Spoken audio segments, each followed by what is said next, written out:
The year is 2030. The country, Ethiopia. Home to a 16-year-old girl named Adera. Her dream is to become an engineer, and she has already applied for an engineering course at Addis Ababa University. Understandably, this is making her pretty nervous, since she's the first one of her family to go to college, because not so long ago, this was unthinkable. So, how did we get here?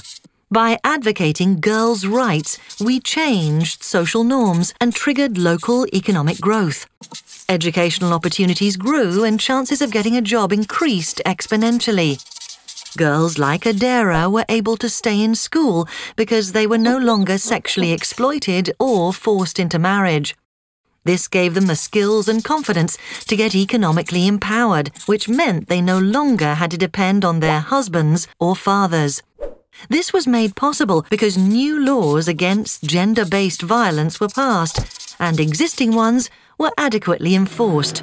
Policymakers and service providers started to perform better. To get to this point, the priority was to get the problem onto multiple agendas. So we started lobbying on all political levels, from local to international. With the help of ICT systems, local partners were able to get the facts and figures needed to highlight the severity of the problem. And with the use of different media, we got the evidence to the general public and business community. Now that really set things in motion because it put extra pressure onto the political agenda.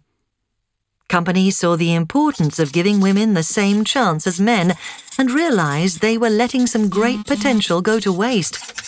At the same time, opinions and expectations within families and communities gradually changed. People had become more open to new ideas about gender relations.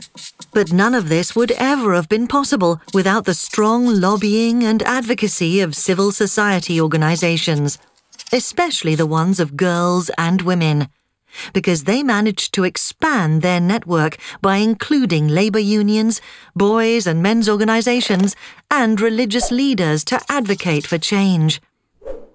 All this was set in motion by the joint forces of Plan Netherlands, Terre des Hommes, and Defence for Children, ECPAT Netherlands, in partnership with the Dutch Ministry of Foreign Affairs.